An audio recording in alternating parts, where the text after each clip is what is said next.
Right, good day everyone. Welcome back to the channel. And today I'm talking about Restore Britain. And as the title says, can Restore Britain function as intended? And the reason why I phrased it like that is because Restore Britain technically should be what reform is. And yet, as we have seen, reform has mask off stated their intention that this is a recreation of a Tory party. It's just there to uphold the current order that is destroying and wrecking this country. So, you know, uh, and those in reform, are sort of like falling and failing and falling for the debate again, effectively. In the past week or so,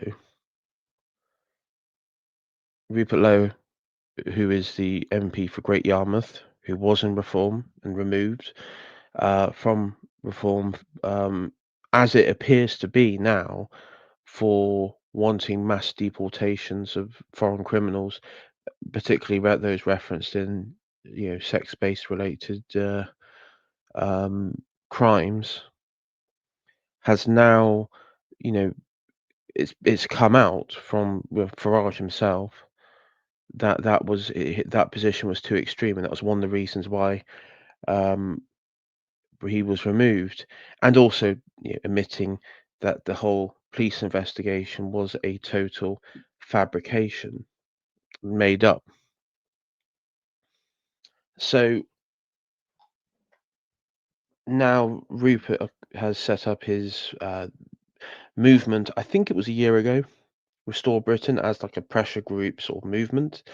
But now it's been registered and declared as a formal political party. Um, the reaction from this has been quite interesting. It has I think it's united more of the, I guess you could say, dissident individuals, groups, and those on the right than I thought it would. I thought there would be still, there would be sort of a party fatigue, politics and party fatigue, but there has been, you have the Lotus Eaters, which were those were a given, but you've also got, like academic agents crowd, you've got Steve Law's crowd, and these are groups of people who've had like very, very visible spats and disagreements over and also like laws and others um with each other, and then obviously been invited on to Lotus Eaters and everything. And also you have people like Connor Tomlinson, who I believe, and as we've stated on here before and other places, is um it is um a paid up person with an agenda at hand. There has been quite an interesting mix of people, those who I would class as containment and those who aren't.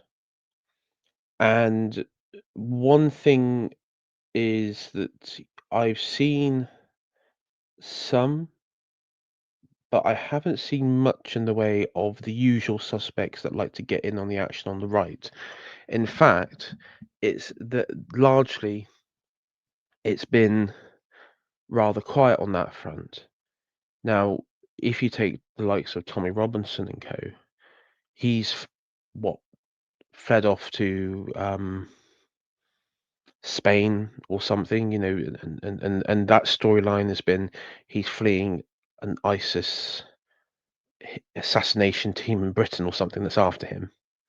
So he's gone off to Spain, and he's sort of doing his like new story arc or whatever it is this month. And then of course you got the you know um, GB News types who've been where they are just the mouthpiece of reform and Farage. They've been attacking Lowe and everything.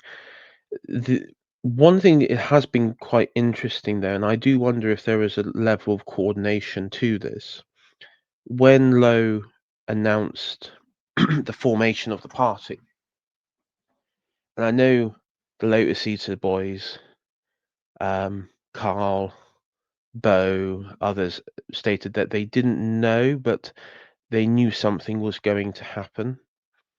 But I have noticed um, incredible levels of coordination online, but also in real life, and I'll talk about the real life bit in a bit, but particularly online against those coming after, because naturally you'd have like the Nigel Farage sycophants who will be attacking Lowe, um, and as predictable, they would fall into liberal, that their sort of liberal biases and arguments of, oh well, Lowe and his people around him are racist, and look at laws and all that sort of stuff. Isn't he racist? Isn't this person bigoted? And and then playing actually even there's one of them who went as far as uploading images of um the pop singer, the or say pop singer, sorry, the singer, the late singers, um George Michael and Freddie Mercury, and saying, by your definition these aren't British, by your definition these aren't British. And this I did a tweet where I just said, well, is this all you can muster? This is exactly the argument and this is exactly the same line of attack you will see from your average Green Party or Labour Party or even Liberal Democrat, um, brain dead supporter.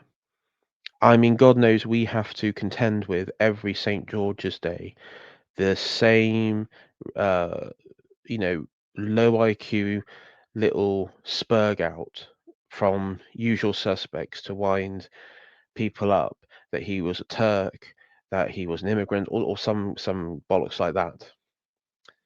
And so they end up just sort of doing like typical arguments from these are regime arguments. These are regime arguments. Now, some of the people who have been supporting or actually been, I w- I would say those who've been supporting and those who've sort of given it, not condemned it, but given it some level of like, you know, okay, like sort of like, light in a light sort of format, giving them the sort of green light, um, and aren't like going after them deliberately. So you have like likes of AA and sort of people around and his followers around him who are behind and very publicly supporting this, and also attacking those online, particularly those criticizing the argument of splitting the vote, which is, as it goes, there is no splitting the vote when it comes to this because there's no vote to split. They don't believe in the same thing, as noted, of how dogmatic the reform supporters online have been, particularly on their attacks, where they are arguing from a liberal and very sort of progressive left wing frame of mind when it comes to the likes of immigration and deporting those who shouldn't be here, who aren't fit to be here, whether they are criminals, bring nothing to society or what have you, or create um, yeah disharmony in areas around the country. They've got no argument for that. They've got nothing for that. And then you have those who believe that that change any real change in sort of a you maybe right wing, but any sort of change can't come through the electoral system because the electoral system isn't the real power. The power is the regime, and they'd like to have this, this two-party left-right sort of thing. And and if there was a genuine threat to that, they would just, BNP it effectively or ban it. like they've sort of been toying with the idea in Germany with the AfD, or when that election was overturned in Romania because the candidate was supposedly pro-Russian, sort of banning elections or rerunning elections, which could all happen. That could happen. It's hard, but also the flip side is, and this is the argument that that particular crowd have been making, is that the regime wants in 2029 the next election to be two party. Now, Labour and the Tories are dead in the water. They're the follow up to the successors to that, which has been already laid out between um, you know two political forces, the Green Party under Zach Polanski and Reform, both of which are ironically the most astroturf movements probably uh, ever in political history in this country. They have, I mean, with Reform, the entire support basis was around the most vocal supporters around Farage and his, that network there, and then building up that from disaffected Tories and those who were maybe part of the old UKIP referendum day.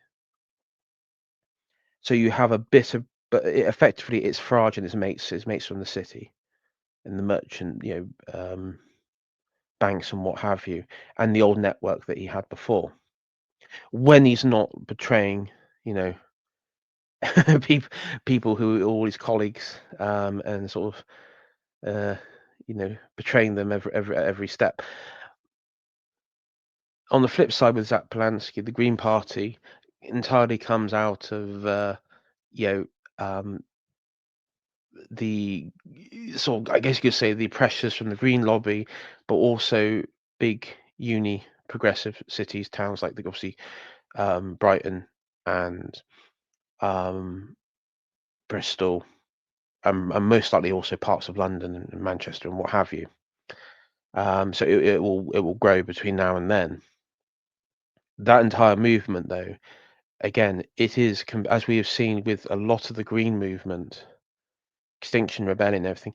That one is entirely financed and funded by NGO networks, part of the state. So what you have is, in many ways, the regime's ideal scenario come 4 years is the dialogue will be between Reform and Green, both of which are controlled and managed by the regime. Um, and we know this because Zach Polanski and the Greens, he isn't very anti-Zionist, which is a lot of, you know, is sort of like the basic bedrock view for many of the Green Party, particularly those on the radical left. And with Reform, on the flip side, they aren't in favour of immigration. They don't want deportations. They are okay for the rapid demographic change of this country because, in the words of Richard Tice and co, I'll be long dead before then. So the regime gets both what they want. And those who are skeptical on power, on who stand against politics, anti-politics as they call themselves, their argument for supporting Restore is if that sort of affects you know, the stage that the establishment is setting out, then that's also worth getting behind. So there's people getting behind it for different reasons. I, for one, and this is something that maybe there's others have overlooked, but if Rupert Lowe, and this is my take on this, if Lowe wants this to be a genuine, long-term and successful, well, maybe even not successful, because as Lowe said, there is good chance we won't win, but this is a fight. But if you want to fight for this for real, and this is a real thing, gatekeeping is going to be a half, and you have to gatekeep the slop, the Zionists, and those with dual loyalties out, and there can't be any exception.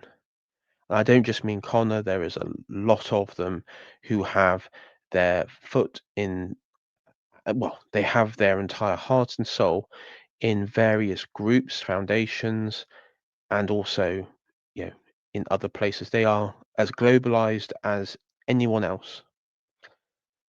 They,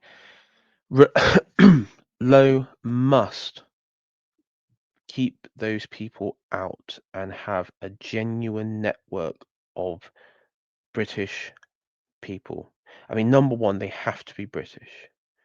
They cannot be some random Bangladeshi guy who arrived here, you know, several months ago.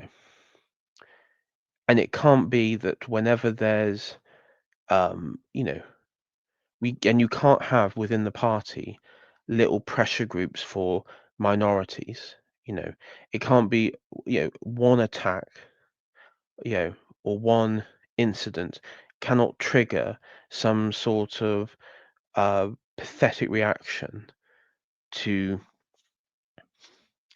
pander to one group or another and start creating like smaller minority groups. Because when you have a party with minority groups, they will use their organized abilities to try and push their own agendas.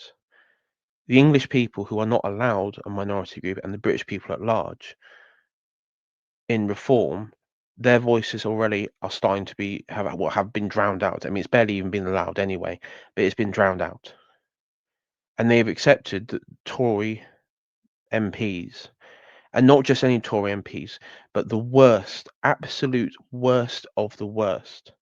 Jenrick, who is effectively now Farage's second after usurping Zia, Yusuf, and Tyson, what have you, was the one that brought the Afghan nationals en masse to this country, knowing full well many of them weren't interpreters, and more likely or not, if they were, you know, there was no evidence to even show that most of them has even helped British forces.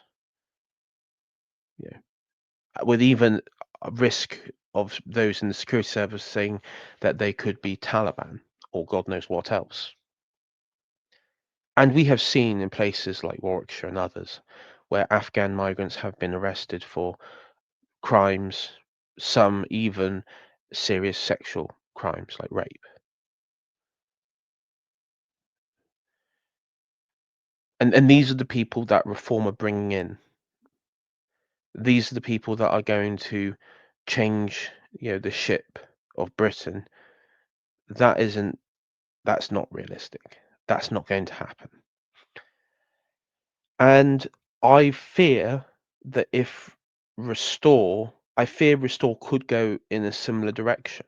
And this isn't me dooming, but this is me sort of a message to those in Restore, if they are watch this, and Restore people who no doubt will members who will watch this as well.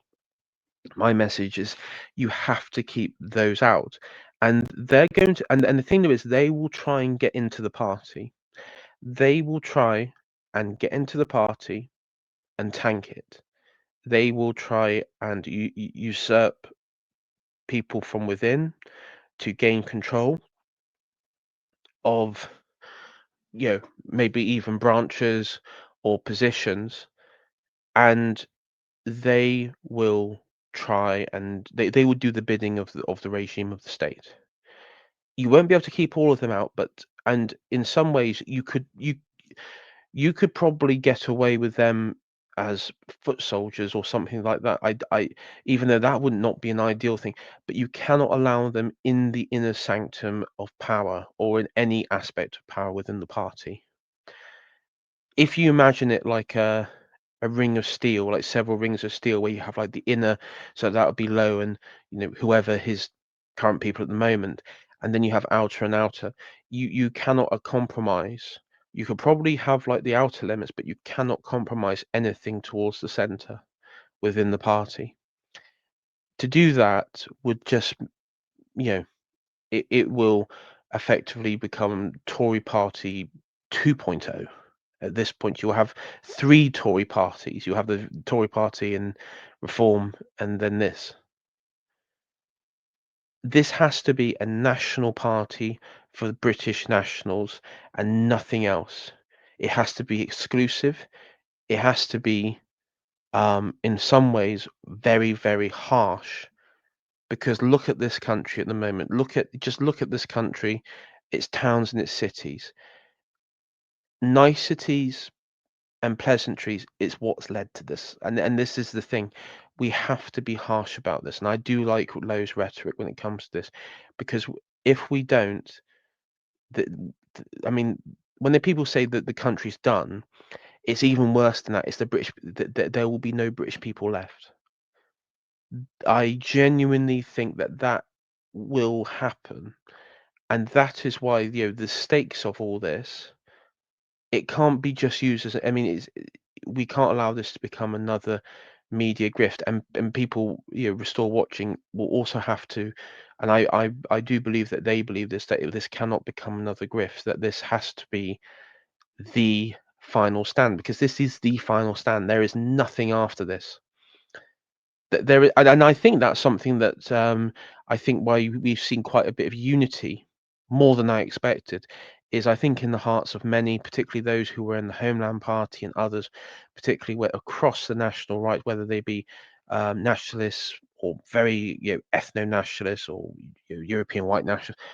There has been this sort of understanding that actually this is the last stand, but there really has to be some quality control of no liberal, no liberal progressive with a dual loyalty to, well, to anywhere effectively, because those people, they are the people that will bring everything down. They bring the movement down. They bring the people down, because this is British.